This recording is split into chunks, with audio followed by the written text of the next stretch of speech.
जो बलूचिस्तान है वो कभी भी जब पार्टीशन हुई उससे पहले वो इंडिपेंडेंट प्रोविंस नहीं रहा। बलोच है ना, उनका पहला तो उनका जो एक ग्रीवेंस है वो ये है कि उनको ज़बरदस्ती पाकिस्तान में शामिल किया गया।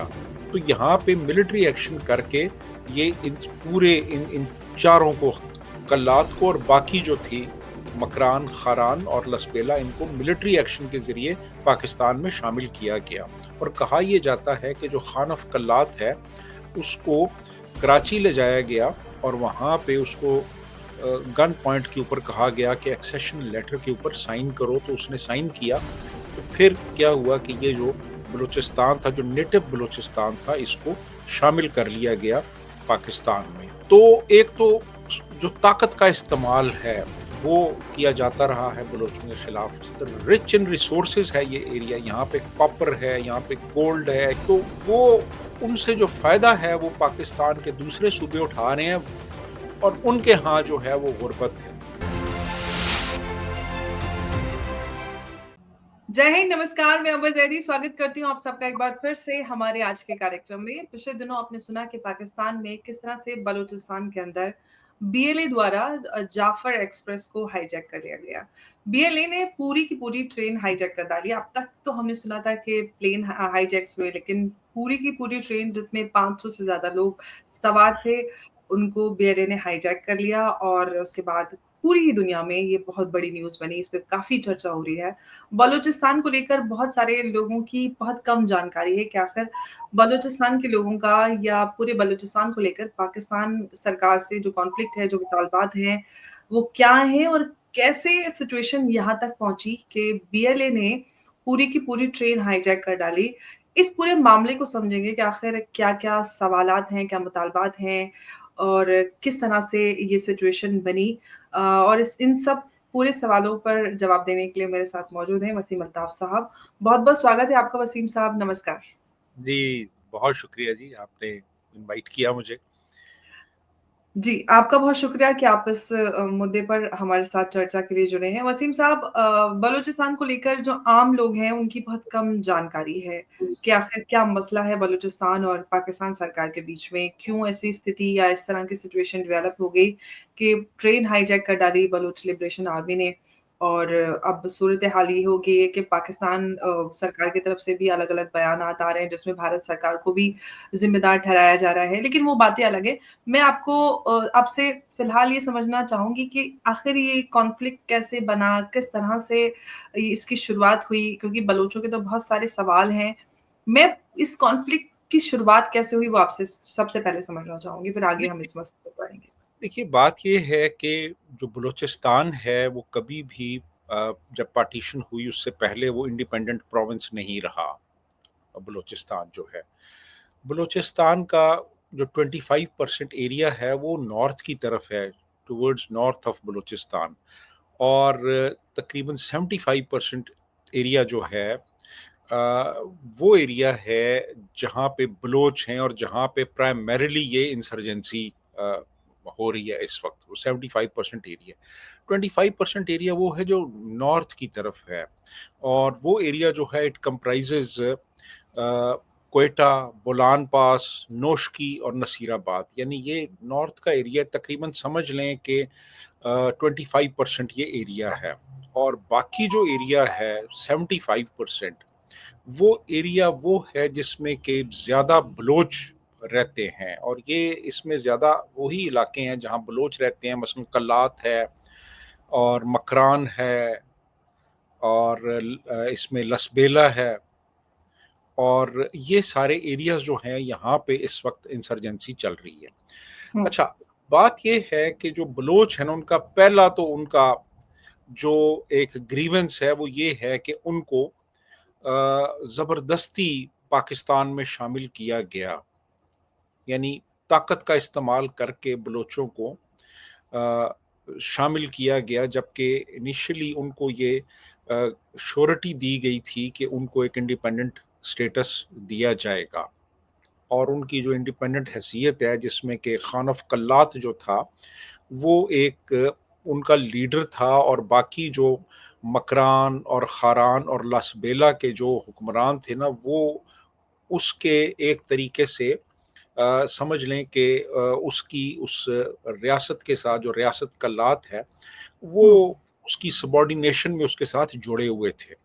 हुँ, तो यहाँ पे यानी इनिशियली जो बलोच सरदार थे, अहमद यार खान उस वक़्त खान ऑफ कल्लात थे, जो कि लीडर हुँ, थे इन बलोच बाकी जो रियासतें हैं जिसमें के ये खारान भी है, मकरान भी है और लसबेला भी है, और ये इनकी लॉयल्टी जो थी वो खान ऑफ कल्लात के साथ थी। तो यहाँ पे मिलिट्री एक्शन करके ये इन पूरे इन इन चारों को, कल्लात को और बाकी जो थी मकरान, खारान और लसबेला, इनको मिलिट्री एक्शन के ज़रिए पाकिस्तान में शामिल किया गया। और कहा यह जाता है कि जो खान ऑफ कल्लात है उसको कराची ले जाया गया और वहाँ पे उसको गन पॉइंट के ऊपर कहा गया कि एक्सेशन लेटर के ऊपर साइन करो, तो उसने साइन किया। तो फिर क्या हुआ कि ये जो बलूचिस्तान था, जो नेटिव बलूचिस्तान था, इसको शामिल कर लिया गया पाकिस्तान में, पाकिस्तान की फेडरेशन में। तो एक तो उनकी ग्रीवेंस ये है कि उन्हें ज़बरदस्ती शामिल किया गया फेडरेशन में, पहली चीज़। दूसरा फिर ये है कि यहाँ पे उनके खिलाफ मिलिट्री एक्शन होते रहे, यानी भुट्टो के ज़माने में 73 से 77 तक उनके खिलाफ मिलिट्री एक्शन हुआ। उससे पहले अयूब खान जो था, वो उसने नवाब नौरोज़ जो थे उनको कहा कि आप पहाड़ से उतर आएँ और आप आके अपनी जो एडहेरेंस है उसका ऐलान करें तो आपको माफ़ कर दिया जाएगा। वो पहाड़ों से नीचे उतरे और उनको फांसी पे लटका दिया गया। तो ये था। तो एक तो जो ताकत का इस्तेमाल है, वो किया जाता रहा है बलोचों के खिलाफ, जिसकी उनको एक स्ट्रॉन्ग उनकी एक ग्रीवेंस है। फिर ये है कि बलोच ये कहते हैं कि ये रिच इन रिसोर्सेज है ये एरिया, यहाँ पे कॉपर है, यहाँ पे गोल्ड है, यहाँ पे गैस है, यहाँ पे कोयला है। तो वो उनसे जो फायदा है वो पाकिस्तान के दूसरे सूबे उठा रहे हैं, और उनके यहाँ जो है वो गुर्बत है। यानी बलूचिस्तान की जो ज़मीन के नीचे है, वो कहती हैं कि इसमें पाकिस्तान हुकूमत की दिलचस्पी है। ज़मीन के ऊपर जो कुछ है, यानी जो लोग हैं, जो बलोच हैं, उनके साथ कोई दिलचस्पी नहीं है। अब ये है कि वहाँ पे आप समझ लें कि 45% जो पाकिस्तान की एनर्जी की ज़रूरियात है, वो बलूचिस्तान पूरी करता है। वहाँ से सुई गैस से गैस आती है, जो लाहौर के चूल्हे जिससे जलते हैं, लेकिन वो कहते हैं कि सुई में गैस नहीं है। कोयला आता है जिससे बिजली के कारखाने चलते हैं और बिजली पैदा होती है, और इस्लामाबाद में बिजली से लोग फ़ायदा उठाते हैं, और बलूचिस्तान में बिजली नहीं है। पीने का साफ़ पानी जो है वो 85% लोगों को अवेलेबल नहीं है। 70% बच्चे जो हैं वो स्कूलों में नहीं जाते, इंफ्रास्ट्रक्चर डेवलप नहीं हुआ।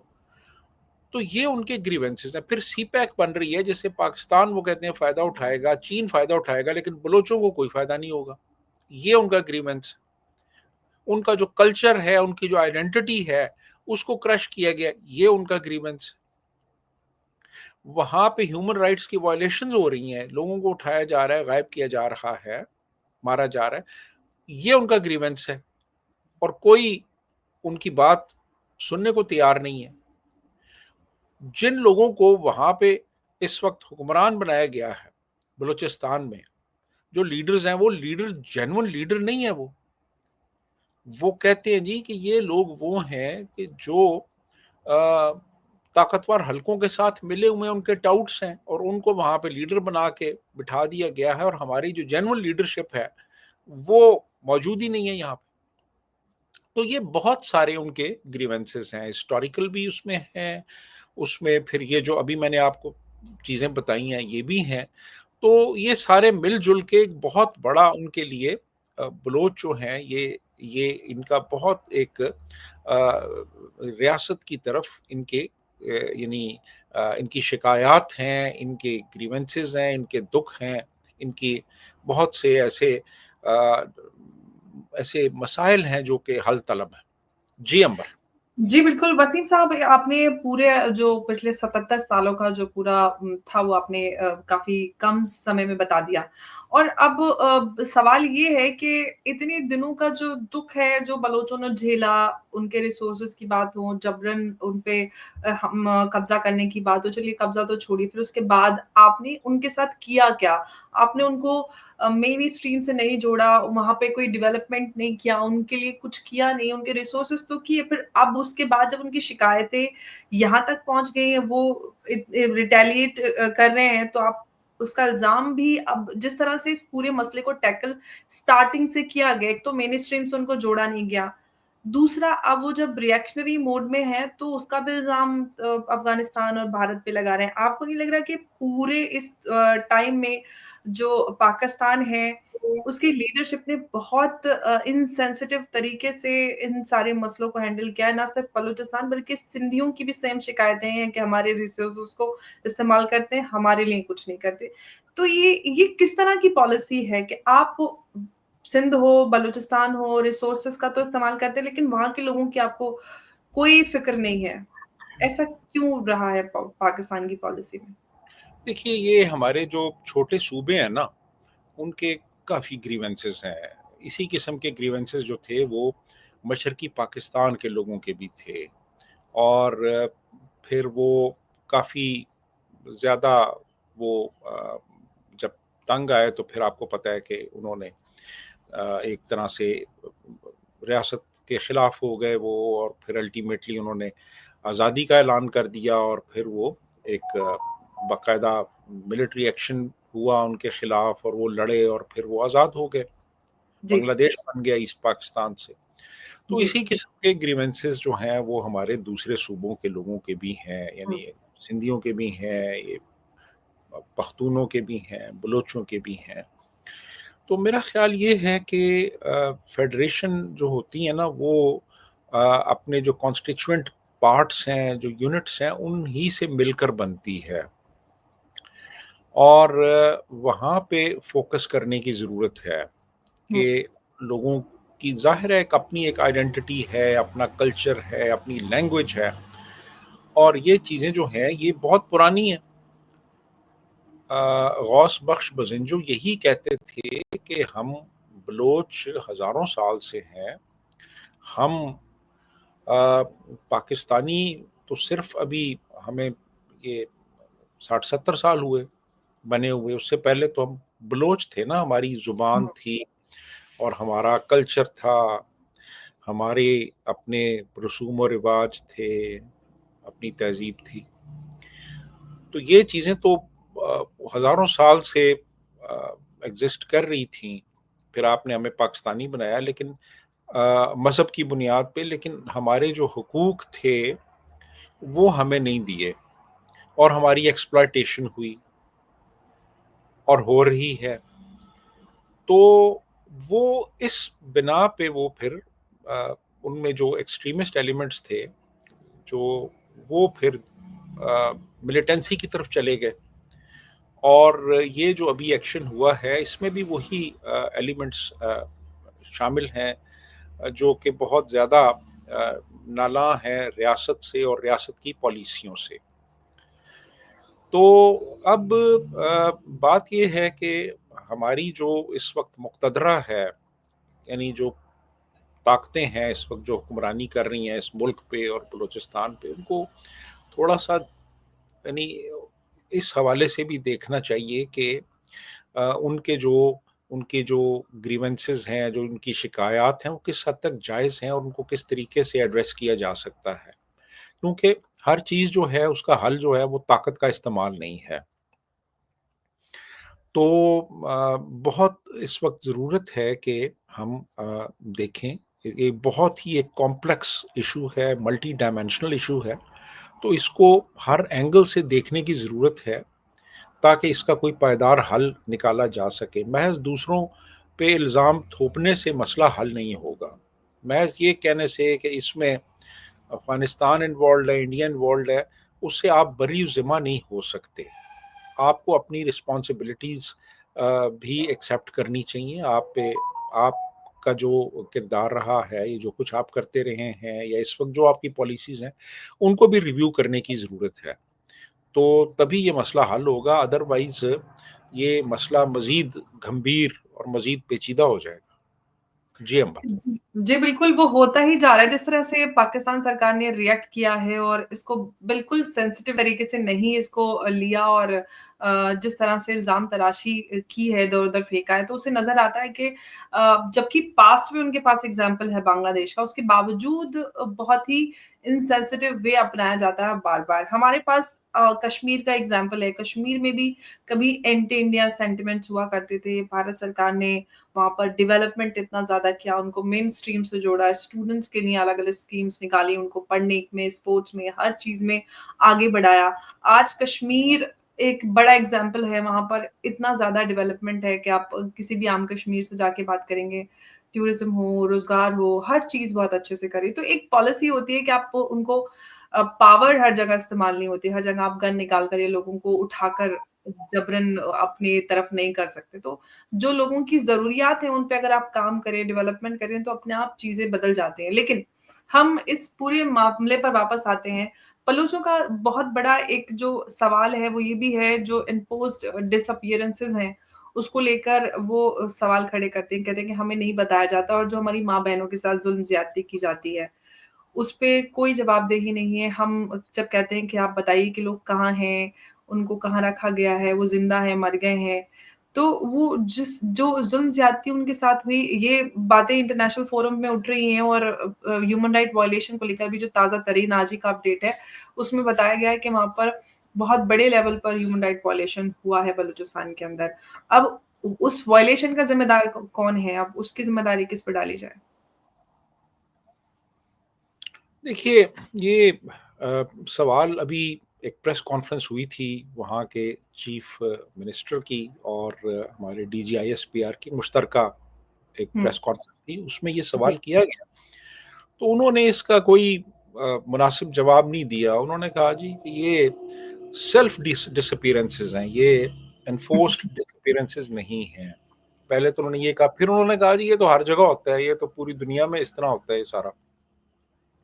तो वो बिल्कुल गोल कर गए इस सवाल को।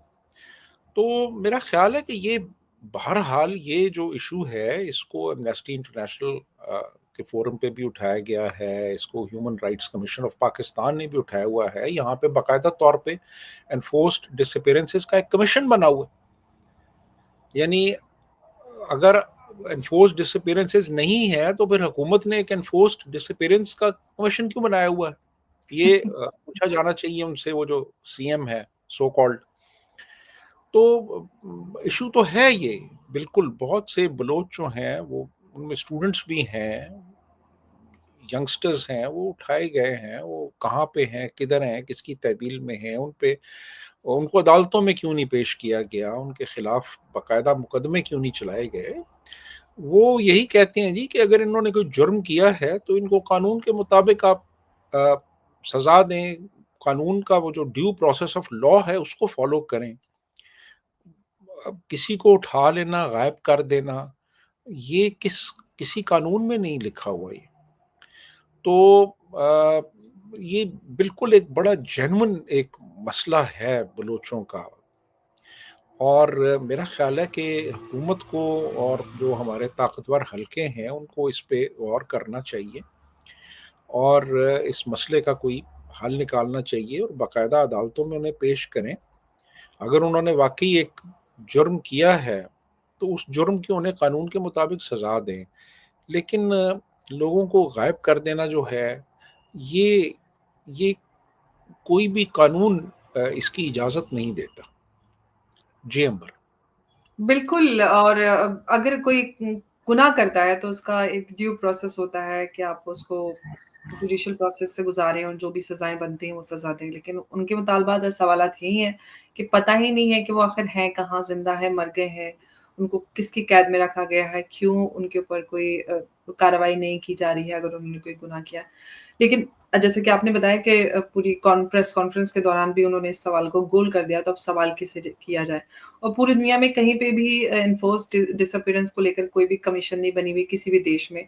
तो हो रही है और कहीं पे इस हद तक इस लेवल पे इंसिडेंट्स होते हैं, ऑफ कोर्स लोग गायब हो जाते हैं, अगवा किए जाते हैं, लेकिन ऐसे नहीं कि इतने बड़े स्तर पर इतने ज़्यादा लोग हो रहे हैं और उसके लिए कमीशन भी सरकार बना दे। अब सवाल ये है वसीम साहब, जिस तरह से हालात अब सामने हैं, उसमें भी जो है कि 2 अलग-अलग बातें आ रही हैं। पीएलए अलग बोल रही है, बलूचों का अपना वर्ज़न है, पाकिस्तान सरकार का अपना वर्ज़न है। ये मामला कुछ हल होता हुआ नज़र नहीं आ रहा है और उससे पहले जो मौलाना डीज़ल हैं आपके, उन्होंने बोला था असेंबली में भी कि बलूचिस्तान जो है वो हाथ से निकल गया है, 5-7 जो डिस्ट्रिक्ट हैं वो चले गए हैं, किसी दिन भी आप सुनिएगा इंडिपेंडेंस अनाउंस हो जाएगी। उसके बाद जितने भी बलोचों के ऑर्गनाइज़ेशंस थे, सब एक साथ आकर उन्होंने अनाउंस किया कि हम सब एक साथ आके एक एक जुट होकर काम करेंगे। उसके बाद ही ये जाफ़र एक्सप्रेस वाला हादसा हुआ। अब आपको क्या लगता है कि एक तरफ तो बलूचों का अपना स्ट्रगल है, वो कर रहे हैं अपना काम और वो मज़बूत होते जा रहे हैं। दूसरी तरफ पाकिस्तान सरकार सीरियस ही नहीं हो रही है इस पूरे मामले को लेकर। तो आपको क्या लग रहा है कि ये मामला कहाँ पहुँचने वाला है? देखिए जी, इस वक़्त तो काफ़ी सीरियस सिचुएशन है, सिचुएशन हुँ, ख़ासी सीरियस है इस वक़्त। हुँ, और मेरा ख़्याल ये है कि नारे मारने के इस वक़्त जो भी मुक़तदरा है, जो भी इनको हम पावर्स दैट बी कह सकते हैं, उनको इसके बारे में बहुत संजीदगी से सोचना होगा कि इस मसले को किस तरीके से हल किया जा सकता है। महज़ ताकत के इस्तेमाल से ये मसला हल नहीं हो सकता। बहुत सी ऐसी वॉइसेज़ हैं वहाँ पे जो कि एक पीसफुल नेगोशिएशंस चाहती हैं। आप उनको इस तरह से नज़रअंदाज नहीं कर सकते। आप उनको इस तरीके से एक साइड पे नहीं कर सकते जिसमें महारंग बलोच है। महारंग बलोच जो है वो उन बलोचों की आवाज़ है जो कि एक पीसफुल तरीके से बलूचिस्तान के लोगों के जो भी ग्रीवेंसेस हैं, जो उनकी शिकायत हैं, वो डिस्कस करना चाहती हैं। तो मेरा ख़्याल है ऐसे लोग जो हैं, जो कि बातचीत के ज़रिए मसाइल का हल चाहते हैं, इन ऐसे लोगों के साथ बैठा जाए, इनके साथ बाकायदा नेगोशिएशंस की जाएँ और मसाइल का एक मुनासिब हल तलाश किया जाए। उनके जो भी इस वक़्त इश्यूज़ हैं, उनको एड्रेस किया जाए सरकारी सतह पे, रियासती सतह पे। तो यही मैं समझता हूँ कि एक तरीका है जिससे कि हम किसी नतीजे तक पहुँच सकते हैं। मिलिट्री एक्शन से आप एक पूरे सूबे के अवाम को क्रश नहीं कर सकते। तो मेरा ख़्याल है जो सेन एलिमेंट्स हैं बलोच लोगों के, उनके साथ मिल बैठ के कोई हल निकाला जा सकता है। तो इसकी ज़रूरत है क्योंकि इस तरह तो फिर देखें ना, इस तरह तो ये मसाइल चलते रहेंगे ये। आप अमन तो हासिल नहीं कर सकते ना इस तरह से। पीसफुल एक एनवायरनमेंट तो क्रिएट नहीं होता ना महज़ ताकत के इस्तेमाल से। तो अब देख लें इवन जब वियतनाम वॉर हो रही थी, कारपेट बॉम्बिंग हो रही थी वहाँ पे, तो वहाँ पे भी पेरिस में मुज़ाकरात चल रहे थे। पेरिस में मुज़ाकरात चल रहे थे उस वक़्त भी। तो मेरा ख़्याल है कि मुज़ाकरात बहुत ज़रूरी हैं, सेन एलिमेंट्स के साथ और मारंग बलूच जैसे लोग जो हैं उनके साथ, तभी किसी नतीजे तक पहुँचा जा सकता है। जी, अंबर। जी, बिल्कुल और लोगों को एंगेज करने की ज़रूरत है। महारंग बलोच जो कि नोबेल प्राइज़ के लिए नॉमिनेट भी हो चुकी हैं, तो काफ़ी बड़ी आवाज़ बनकर वो बलोचों की उभर रही हैं। ऐसे में उनके अलावा कोई बड़ा चेहरा नज़र भी नहीं आता जिसका असर बलोचों पे भी हो और इंटरनेशनल कम्युनिटी में भी उनको अच्छे से जाना-पहचाना जाता है। लेकिन इन सेम वॉइसेज़ को उतनी अहमियत पाकिस्तान सरकार की तरफ से मिलती नहीं है। वो जब भी उन्होंने आवाज़ उठाई है, उन्होंने अभी बीते दिनों कई बड़े-बड़े जलसे इजलास किए, उन्होंने प्रोटेस्ट किए। तो उनको एक सेपरेटिस्ट एलिमेंट की, हालाँकि वो सेपरेशन की बात वो करती नहीं है, बावजूद उसके फिर भी उन पे इस तरह के इल्ज़ामात लगाए जाते हैं। उनके फ़ादर को भी टेररिस्ट बोला जाता है। तो एक one blanket formula for all, ये क्यों अपनाया जाता है? आसान है ना ये आसान है, और फिर कुछ ऐसे भी एलिमेंट्स हैं जो समझते हैं कि वो अक्ल कुल रखते हैं और हर चीज़ को उन्हें पता है और हर मसले का हल उनके पास है, तो हर मसला वो अपने ख़ास अंदाज में हल कर लेंगे। तो मेरा ख़्याल है कि ऐसा नहीं है। हर मसले का हल जो है वो ताकत के इस्तेमाल में नहीं है। बहुत से मसाइल आप मिल बैठ के हल करते हैं। दुनिया में बहुत बड़े-बड़े मसाइल जो थे वो मिल बैठ के हल हुए। कैंप डेविड अकॉर्ड्स को आप देख लें, ठीक है ना? रीसेंट रशिया यूक्रेन, वो भी बैठ के ही हल हो रहा है। वो भी बैठ के ही हल हो रहा है ना। वो हुँ। रशिया यूक्रेन का जो इश्यू है वो भी मिल बैठ के ही हल हो रहा है। तो मेरा ख़्याल है कि इस हवाले से सोचना चाहिए, और अब चूँकि चीज़ें बहुत ज़्यादा इस वक़्त सीरियस हो चुकी हैं, बड़ी कॉम्प्लेक्स हो गई हैं इस वक़्त। जी। तो ज़रूरत इसी चीज़ की है कि मिल बैठा जाए, और जो हुँ। नाराज़ जो एलिमेंट्स हैं वहाँ पे उनके साथ कोई नेगोशिएशन शुरू की जाए, और महज़ ताकत का इस्तेमाल जो है उससे परहेज़ किया जाए। जी, अमर। लेकिन अब तो वसीम साहब, वहाँ पे ताकत भी असर नहीं दिखा पा रही है। वहाँ पे मिलिट्री एक्शन भी उतना काम में नहीं आ रहा है, क्योंकि लोग की नाराज़गी इस हद तक बढ़ गई है कि मिलिट्री भी वहाँ पे नाकाम नज़र आती है। आप कितना भी बड़ा ऑपरेशन कर लीजिए, पूरे ही लोग नाराज़ होंगे। आप एक गुरिल्ला वॉर जैसी बन जाएगी, तो आप किस तरह से उससे आप पार पाएँगे? और आम लोग सिविलियंस हैं, उनको आप कैसे, सबको सबको तो नहीं उड़ा सकते। तो ऐसे में एक पॉज़िटिव और पीसफुल अप्रोच ही जायज़ नज़र आती है इस पूरे मसले को लेकर। अब पूरा कॉन्फ्लिक्ट इतना सेंसिटिव बना हुआ है, फिलहाल सिचुएशन ऐसी है, कुछ समझ नहीं आ रहा है कि किधर ये पूरा मामला जाएगा, क्योंकि बलूचों के अपने मुतालबात हैं, वो अपनी जगह पर बने हुए हैं। वो तो अब आज़ादी की ही माँग करते हैं कि हमें आज़ादी चाहिए, हम एक आज़ाद मुल्क थे, हम पे जबरन कब्ज़ा किया गया। दूसरी तरफ पाकिस्तान सरकार इस पूरे मामले को उतनी संजीदगी से टैकल करती हुई नज़र नहीं आ रही है, जैसा संजीदगी नज़र आनी चाहिए थी। बजाय उसके तालिबान, अफ़गानिस्तान और हिंदुस्तान सब पे इल्ज़ाम लगाया जा रहा है। वो पाकिस्तान का पुराना टूल है कि सब जब भी कुछ हो जाए पड़ोसियों पे इल्ज़ाम लगा दीजिए। ख़ैर, अज़ीम साहब, आपका बहुत-बहुत शुक्रिया हमारे साथ आज की इस चर्चा में जुड़ने के लिए। नमस्कार। Thank you. बहुत मेहरबानी। Thank you.